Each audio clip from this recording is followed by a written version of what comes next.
presentasikan dari awal.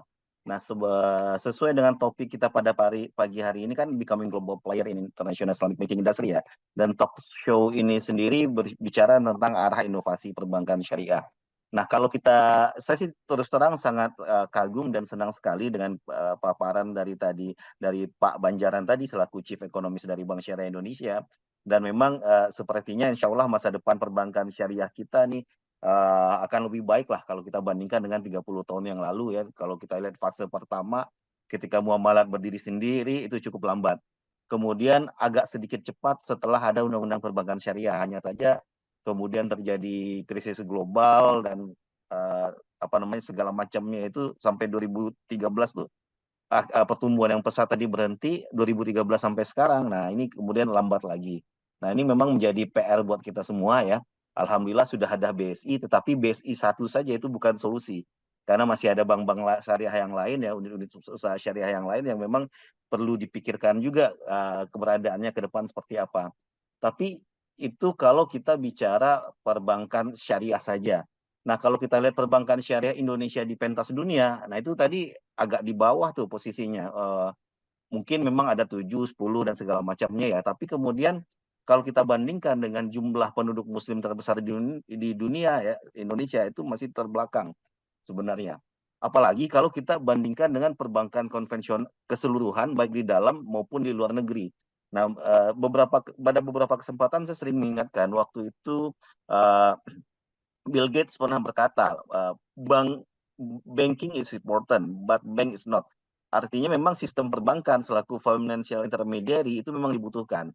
Tapi banknya sendiri tidak. Kenapa? Karena dengan adanya teknologi, banyak pihak yang bisa menjalankan sistem perbankan. Dan itu terbukti dengan banyaknya fintech, berbagai jenis fintech yang ada saat ini. Baik itu peer-to-peer, peer crowdfunding, ataupun apa namanya, yang payment system.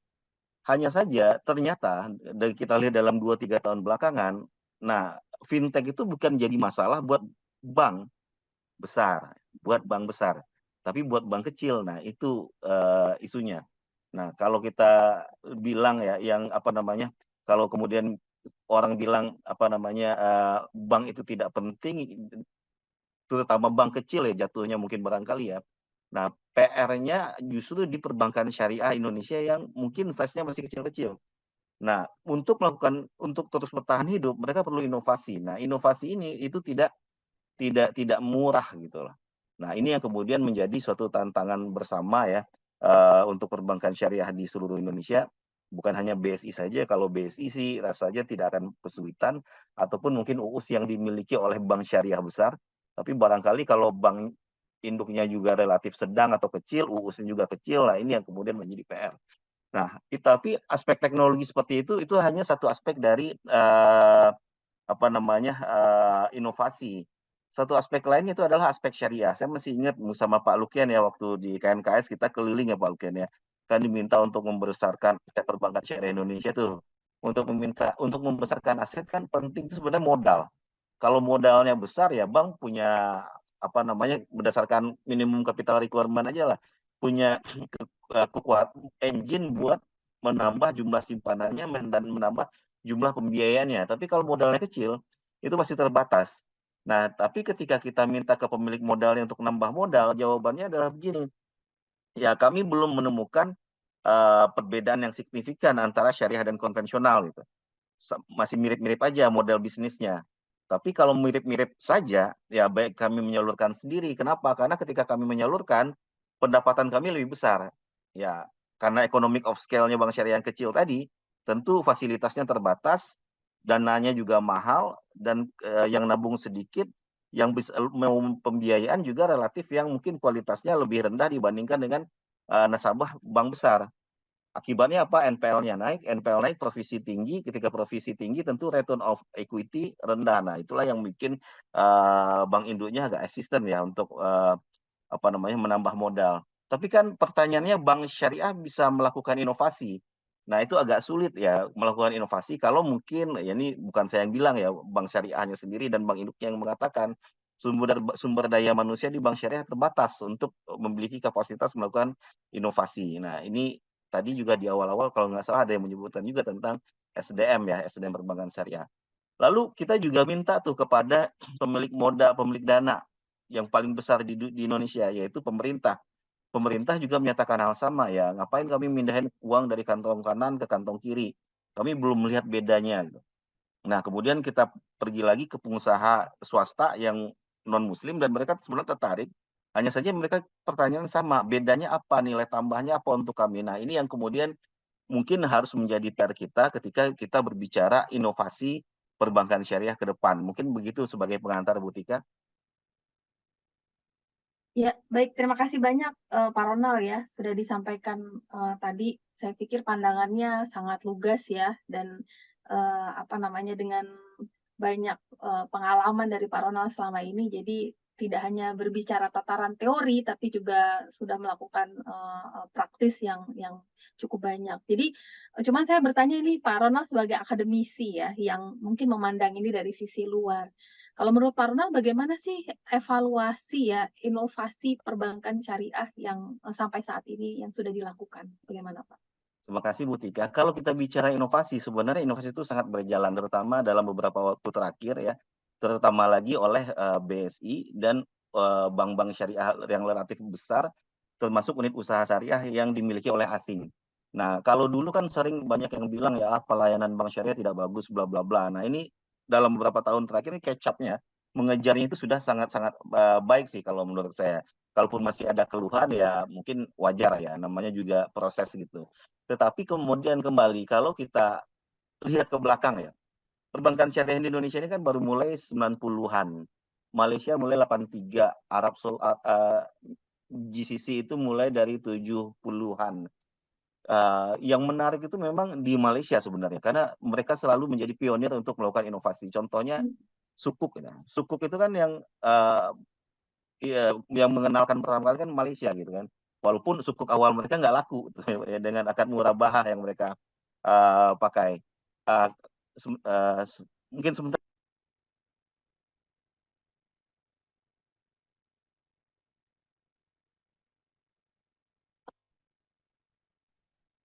ya Bapak Ibu tadi yang masih ingin bertanya ya silakan ya, menulis di chat dan kita akan ya, sampaikan nanti pada saat tanya jawab.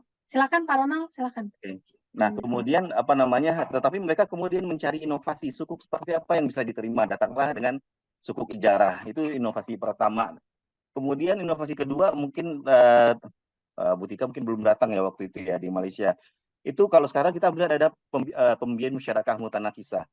Itu justru menariknya itu Amerika yang melakukan duluan, namanya Lariba institusinya. Tapi kemudian juga diterapkan duluan tuh di Malaysia sebelum kita menerapkannya tahun 2011. Nah, Timur Tengah sebenarnya juga melakukan apa namanya, inovasi yang duluan, yaitu kalau kita pernah mendengar istilah tawaruk, nah mereka duluan tuh yang menjalankan, walaupun kemudian yang membesarkannya dan menyeriusannya kembali itu Malaysia. si Malaysianya. Nah, eee, dan kembali kalau kita tadi juga disinggung oleh, Pak Lukian ya dan Pak Banjaran tentang investment account. Nah, itu di Malaysia lagi mereka mulai tuh, melalui Islamic Financial Services Act 2013, di mana mereka berusaha memurnikan paling tidak di satu sisi ya bank syariahnya ya, yang betul-betul profit sharing. Jadi kalau dia taruh uangnya di apa namanya, biasanya kalau kita taruh simpanan, akadnya mudharabah itu bukan bukan real mudharabah itu sebenarnya, karena itu simpanan, karena real mudharabah adalah investasi. Makanya Malaysia kemudian, apa namanya, melarang mudharabah sebagai akad simpanan ya, hanya ada akad investasi yaitu investment account, tapi kemudian untuk simpanan mereka cari akad lain yaitu komoditi murabahah. Nah itu semua kita juga sudah mengikuti ya, kecuali mungkin investment account yang terakhir ini, alhamdulillah di Undang-Undang P2SK itu, sudah dibuka. Nah ini, sangat gembira sekali tadi melihat presentasinya dari Pak Banjaran bahwasanya, BSI pun sudah mulai serius ke sana. Tapi sebenarnya selain itu ada 2 kunci inovasi ada 1 kunci inovasi lain tuh yang mungkin dilakukan berdasarkan Undang-Undang P2SK tadi selain investment account yang juga sudah diizinkan, yang itu tadi yang Pak Rudi Widodo sampaikan, bahwasanya bank syariah boleh punya anak usaha non keuangan sepanjang dia bisa, anak usaha itu mendorong apa namanya, mendukung bisnis bank syariah. Jadi mungkin kembali kita refresh beberapa tahun yang lalu BNI Syariah kan punya Gria Swakarya kan. Ya. Ya, punya Gria Swakarya di mana BNI bangun rumahnya BNI Syariah bangun rumahnya sendiri kemudian dijual. Nah, itu praktek yang bagus karena mendorong real murabahah, real jual belinya gitu. Hanya saja kalau model seperti itu, bank syariahnya rentan terhadap risiko pasar karena dia megang aset.